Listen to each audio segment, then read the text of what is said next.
Hello everyone, welcome to Editorial Insights where we help you improve your vocabulary and comprehension skills with the help of editorials। और आज हम पढ़ेंगे India, China and Bhutan इनके बीच जो relations हैं and also जो boundary dispute है इन countries के बीच में उसको लेके कैसे आगे बढ़ना चाहिए। तो इस पर द हिंदू का एडिटोरियल है वो हम पढ़ेंगे। एंड उससे पहले अभी अगर आप IBPS SBI PO के लिए प्रिपेयर कर रहे हैं तो आप मॉक टेस्ट दे सकते हैं 27 अक्टूबर यानी आज 10 AM ये लाइव है। सो you should give this mock and also अगर आप IBPS RRB इंटरव्यू के लिए प्रिपेयर कर रहे हैं क्योंकि 1 नवंबर से इंटरव्यू स्टार्ट हो रहे हैं एंड आपको इफ़ यू वांट कि आप एक बार पहले एक मॉक इंटरव्यू दें ताकि आपका जो आप कंफर्टेबल फील करें एक्चुअल इंटरव्यू में, so you can try practice मॉक्स RRB PO interview course जिसमें आपको दो जो है इंटरव्यूज़ मिलेंगे, एक first with PM experts and the second with x panel members of IBPS interview board. तो ये इसके लिए आपको यहाँ पर अपना बायोडाटा अपलोड करना है। You will get banking awareness, financial awareness, general awareness sessions जो हेल्प करेंगे आपके इंटरव्यू में। जो जितने भी रिसेंट डेवलपमेंट्स हैं वो हमने इसमें कवर की हैं एंड ऑल्सो जिसमें पर्सनालिटी डेवलपमेंट सेशंस हैं जो हेल्प करेंगे आपकी डिफरेंट एस्पेक्ट्स में जो जिस पर ध्यान देना चाहिए किसी भी इंटरव्यू से पहले। And so you should check this course. Okay, चलो अब हम आते हैं अपने एडिटोरियल पे which is warming ties. So ties क्या होते हैं? रिलेशंस। तो वार्मिंग रिलेशंस, भूटान और चाइना के बीच में रिलेशंस जो है वो इम्प्रूव हो रहे हैं, उस पर ये एडिटोरियल है। तो जैसा आप जानते हैं क्विकली एडिटोरियल रीड करना है, इसके एंड में एक वोकैब बेस्ड क्वेश्चन है वो अटेम्प्ट करना है एंड फिर हम डिस्कस करते हैं।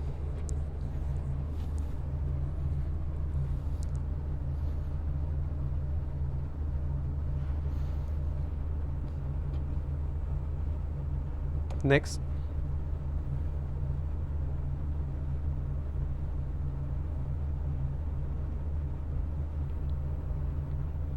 नेक्स्ट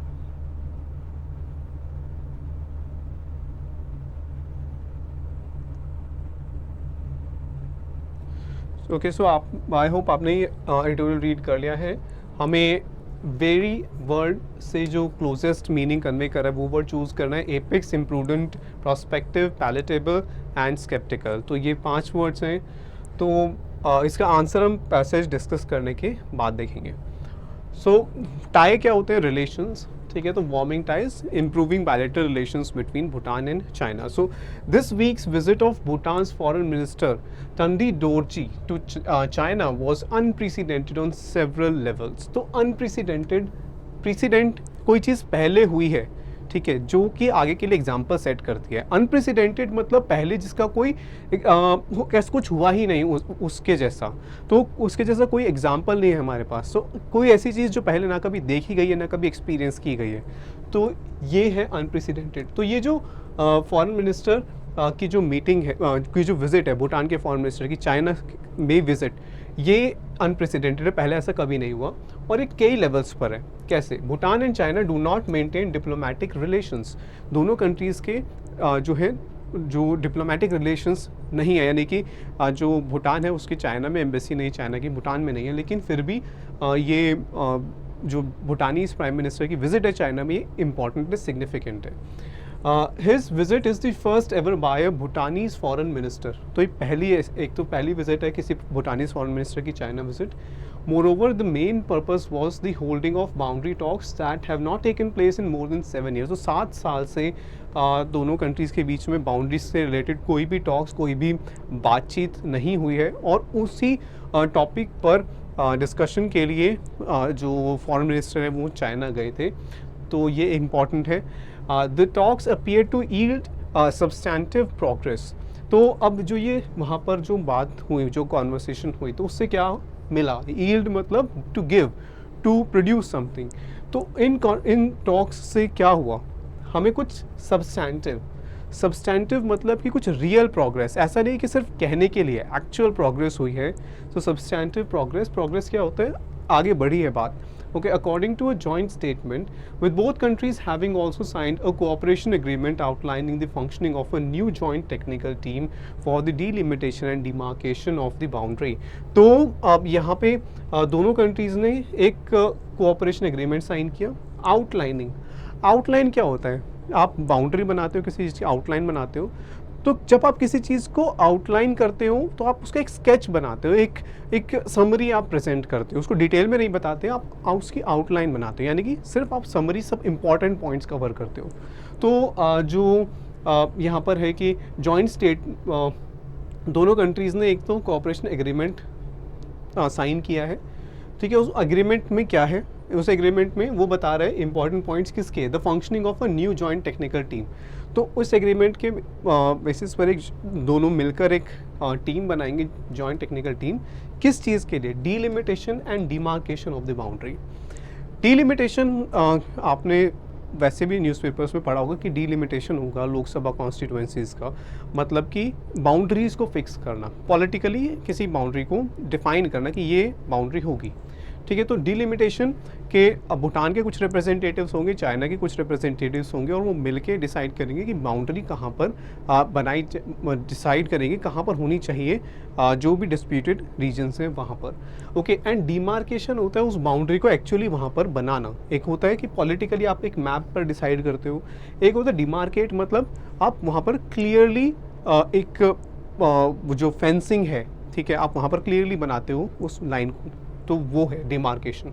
तो डिलिमिटेशन भी होगा बाउंड्री का और डिमार्केशन भी होगा. In the talks with doctor Dorji, the Chinese foreign minister Wang Yi called for both sides to soon establish diplomatic relations. तो वहाँ पर चाइनीज़ फॉरेन मिनिस्टर ने कहा कि दोनों कंट्रीज़ को डिप्लोमेटिक रिलेशंस बनाने चाहिए. And to conclude, what is conclude? End. Okay, conclude यानी ख़त्म करना, कंप्लीट करना, एंड करना. Conclude their boundary negotiation. तो कि जो बाउंड्री के जो ये नेगोशिएशंस चल रहे हैं, इसको फाइनली इसको कंप्लीट करना है ताकि ये जो इशू है ख़त्म हो. It is true that India, given its special relationship with Bhutan, has been very very about the possibility of the establishment of diplomatic relations and the signing of a boundary agreement. अब यहाँ ये India के बारे में अब बात हो रही है कि इट इज़ ट्रू, ये सच है कि इंडिया की जो खास रिलेशनशिप है भूटान के साथ, ठीक है, क्योंकि भूटान का जो एक्सटर्नल डिफेंस है वो इंडिया की रिस्पॉन्सिबिलिटी है. तो इंडिया और भूटान का एक बहुत स्पेशल रिलेशन है, and it has been very very. तो इंडिया हैज़ बीन वेरी. अब एक तो होता है वेरी. ओके, वेरी, वेरी आप जानते हो, बहुत, ठीक है, तो इट्स एन एडवर्ब. ओके, अच्छा, वेरी क्या होता है और वेरी क्या होता है? ठीक है, तो ये इनमें आपको डिफरेंस पता होने चाहिए. ठीक है, तो वेरी तो आपको पता है, ठीक है. अब वेरी एंड वेरी, तो VARY WARY. तो VARY तो होता है कि कोई चीज़ वेरिएबल, आप VARY वेरिएबल, जो बदलाव हो सकते हैं. तो वेरी करती है कोई चीज़, ये वाला वेरी, यानी कि उसमें कुछ चेंजेस आते हैं, कुछ बदलाव होते हैं. ओके, वेरिएबल में भी क्या होता है, उसकी वैल्यूज़ कुछ भी हो सकती हैं. Okay, it changes. तो वेरी. WARY वाला क्या होता है वेरी, कि आप किसी चीज़ को लेकर आप सतर्क हो, आपको पूरी तरह भरोसा नहीं हो रहा किसी चीज़ को लेकर, ठीक है, आपको कुछ ना कुछ डाउट है, कुछ शंका है. तो यहाँ पर है कि इंडिया जो है, इंडिया इस चीज़ से पूरी तरह से कहें कि भरोसा नहीं है, ट्रस्ट नहीं है इस प्रोसेस पर इंडिया को. And India is a little bit cautious, ठीक है, थोड़ी सी चिंता है, थोड़ी सी वरिड.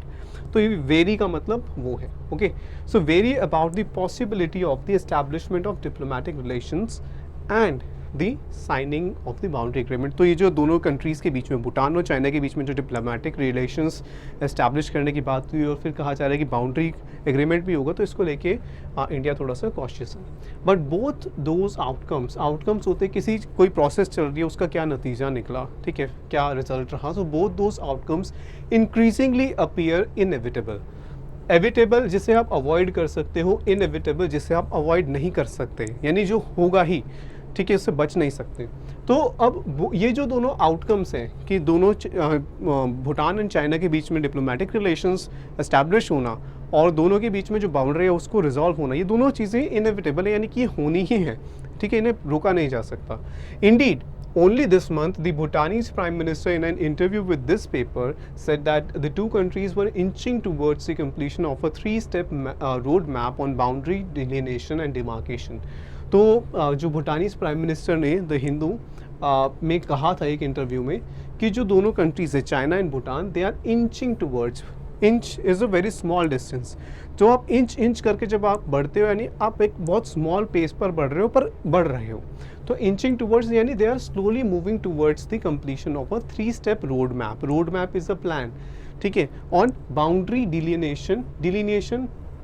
अब अभी हमने कुछ दो वर्ड्स देखे थे, एक तो था डिमार्केशन एंड एक था डिलिमिटेशन। तो डिलिमिटेशन काफ़ी हद तक पॉलिटिकली जब बाउंड्री डिसाइड की जाती है, डिफाइन की जाती है, उसके लिए यूज़ होता है। डिमार्केशन जब एक्चुअली वो बाउंड्री बनाई जाती है, ओके। एंड डिलिनिएशन क्या होता है कि आप किसी भी चीज़ को क्लियरली आप मार्क करते हो, ठीक है, डिलिनिएट करते हो। तो उसके लिए हम कहते हैं कि आप क्लियरली जब किसी चीज़ को बनाया जाता है, जैसे कि अगर हम मैप पे डिलिनिएट करते हैं, we clearly mark it on the map, okay. And demarcation हमने अभी पढ़ा था। तो ये प्रोसेसेस करने के लिए इन्होंने एक रोड मैप, एक प्लान बना लिया है। ये assert means to say something again, या फिर से something with more confidence and with more force. He asserted that no agreement with China would in any way go against India's interest. उन्होंने इस बात पर जोर दिया कि कोई भी एग्रीमेंट जो चाइना के साथ होगा भूटान का, वो इंडिया के इंटरेस्ट्स के अगेंस्ट, यानी इंडिया के हित के विरोध में नहीं होगा, अगेंस्ट में नहीं होगा। So given Bhutan's unique dependence on India, there is little doubt that it will have taken New Delhi on board. तो क्योंकि भूटान डिपेंडेंट है इंडिया पर काफ़ी हद तक एक यूनिक वे में, तो ये हमें देयर इज़ लिटिल डाउट कि इस पे हमें पूरा भरोसा है कि भूटान ने ये स्टेप लेने से पहले इंडिया को ऑन बोर्ड किया होगा। मतलब when we take someone on board, मतलब हम उस पर्सन को इंक्लूड करते हैं। तो इंडिया से डिस्कशंस पहले हुए होंगे ये स्टेप लेने से पहले, in its efforts to normalise relations with China, in return guaranteeing India security interest in red lines. तो भूटान ने डेफिनेटली ये गारंटी किया होगा इंडिया को, और ये पहले बात हुई होगी इंडिया के साथ कि भूटान ये स्टेप लेगा। एंड भूटान ने इंडिया के जो भी इंडिया के सिक्योरिटी कंसर्न्स हैं, या जो भी रेड लाइन, मतलब कि क्या इंडिया एक्सेप्ट नहीं कर सकता, तो इन सब पे डिस्कशंस पहले हुआ होगा। One such red line will involve keeping China away from southern Doklam's ridges that overlook India Siliguri corridor. तो एक ऐसा रेड लाइन है कि जो डोकलाम है उसको लेकर डिस्प्यूट है चाइना एंड भूटान को लेकर। तो इंडिया नहीं चाहता कि सदर्न डोकलाम जो है वो चाइना के पास जाए। सो क्योंकि डोकलाम जो है, डोकलाम्स रिज होते हैं, जो नैरो माउंटेन्स होते हैं, ठीक है। तो वो जो डोकलाम के जो माउंटेन्स हैं, दे ओवरलुक इंडिया। अब आप ओवरलुक पढ़ोगे, ओवर ऊपर से, ठीक है, लुक। तो अगर आप व्हेन यू ओवरलुक समथिंग, एक तो होता है कि आप कोई चीज़ आप कोई गलती ना देखो, एक वो ओवरलुक होता है, ठीक है। जैसे कि एक गवर्नमेंट ऑफिशियल ने वो जो मिस्टेक थी किसी पर्टिकुलर डॉक्यूमेंट में, या वो सब चीज़ें ओवरलुक कर दी, ठीक है। टीचर ने चेक करते हुए मिस्टेक ओवरलुक कर दी, वो ध्यान नहीं दिया उस पर।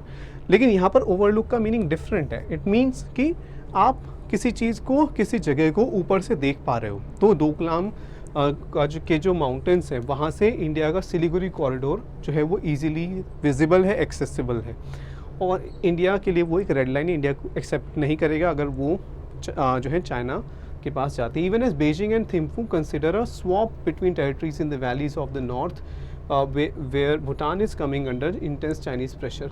अब क्या हो रहा है कि एक तो सदर्न डोकलाम में इंडिया एक्सेप्ट नहीं करेगा, लेकिन जो नॉर्थ की जो वैलीज़ है वहाँ पर टेरिटरी स्वैप कर रहे हैं, स्वैप एक्सचेंज कर रहे हैं चाइना एंड भूटान, क्योंकि वहाँ पर चाइना जो है प्रेशराइज कर रहा है भूटान को इस नेगोशिएशन के लिए। And on the Doklam plateau in the west, तो डोकलाम में भी वेस्ट प्लेट्यू पे डिस्कशंस चल रहे हैं, पर सदर्न पार्ट पे नहीं, जहाँ पर इंडिया को कंसर्न्स है। A second line will likely involve Thimphu going slow on normalising ties and opening itself up to a permanent Chinese diplomatic presence while continuing with border talks. तो इसके बाद धीरे धीरे ये स्लो प्रोसेस होगी और धीरे धीरे जो डिप्लोमेटिक रिलेशंस है वो फिर से वो जो है फाइनली बनाए जाएंगे.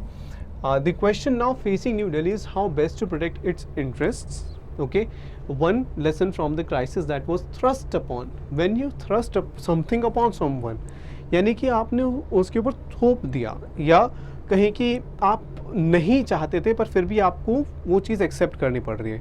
तो 2017 में एक ऐसा ही लेसन भूटान ने सीखा.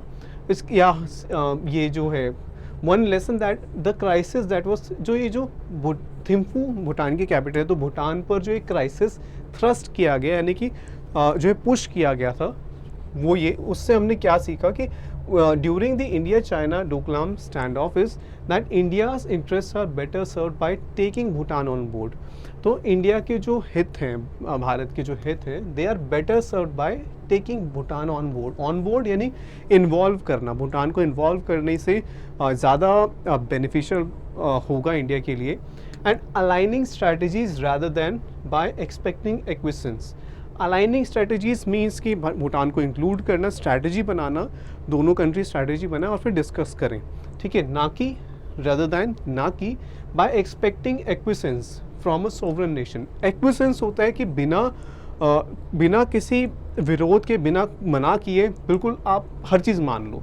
तो हमें ये एक्सपेक्ट नहीं करना चाहिए कि एक सोवरेन नेशन यानी कि भूटान जो है वो हर चीज़ एक्सेप्ट करेगा. हमें डिस्कशन करना चाहिए एंड उसके बेसिस पे फिर स्ट्रैटेजीज बनानी चाहिए. Okay, that will understandably pursue its own, क्योंकि एक जो सोवरेन कंट्री है वो अपने इंटरेस्ट खुद डिसाइड करेंगे. A border deal that addresses Bhutanese concerns in the north while preserving India's red lines in the west will not necessarily undermine New Delhi's interests. तो अब यहाँ पर व्यू आप देखो, क्योंकि अगर इंडायरेक्ट क्वेश्चंस कैसे होंगे कि व्यू, ऑथर के व्यू के बारे में पूछा जाएगा. अब आप इसमें अभी तो सिर्फ फैक्ट्स मेंशन थे, ठीक है, लेकिन कहीं कहीं से आप ये इन्फर कर सकते हो कि ऑथर क्या सपोर्ट कर रहा है भूटान के diplomatic relations with China. Yes, यहाँ देखो ना, a border deal that addresses Bhutanese concerns in the north while preserving India's red lines in the west. कि भूटान नॉर्थ, जो भूटान के नॉर्दर्न रीजन्स हैं वहाँ पर चाइना के साथ डील हो तो वहाँ पर बाउंड्री डिफाइन हो जाए, लेकिन वेस्ट में जो इंडिया के कंसर्न्स हैं, ठीक है, वो कंसर्न्स भी ध्यान में रखे जाएँ. तो ज़रूरी नहीं है कि ये इंडिया के जो इंटरेस्ट से हित हैं उन्हें अंडरमाइन करेगा, उन्हें वीकन करेगा, कमज़ोर करेगा, ऐसा नहीं है, ठीक है. तो ये ऑथर ये मानता है कि ये अगर इस तरीके से एग्रीमेंट होता है कि इंडिया के इंटरेस्ट को भी ध्यान में रखा जाए तो ये सही डेवलपमेंट है. Rather than alarm, India must approach the boundary negotiations with a greater understanding. अब यहाँ पर ये सजेशन है क्या कि अलार्म नहीं होना चाहिए, कि एकदम से चिंता नहीं होनी चाहिए, ठीक है. इंडिया को कैसा अप्रोच रखना चाहिए, किस तरह आगे बढ़ना चाहिए इस पर, with a greater understanding of Bhutan's reasoning. कि भूटान जो कह रहे हैं, जो रीजनिंग क्या होगा कि जो भी वो आर्ग्यूमेंट्स दे रहे हैं, ठीक है, तो उन्हें समझने की कोशिश करनी चाहिए. And with confidence that India's long trusted neighbour will take both India's interest and its own into consideration. और ये भरोसा करना, ये मानना, ठीक है, कि इंडिया के जो नेबर है भूटान, वो अपने इंटरेस्ट के साथ साथ इंडिया के इंटरेस्ट का भी ध्यान रखेगा.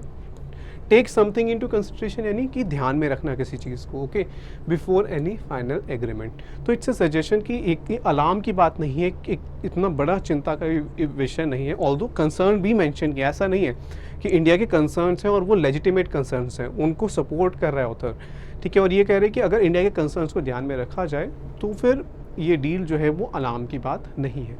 तो उस वे में ये सपोर्ट कर रहे हैं. ओके, सो वेरी का मतलब जैसे हमने देखा था कॉशियस, ठीक है, किसी चीज़ को लेकर आप पूरी तरह भरोसा नहीं करते किसी चीज़ पर.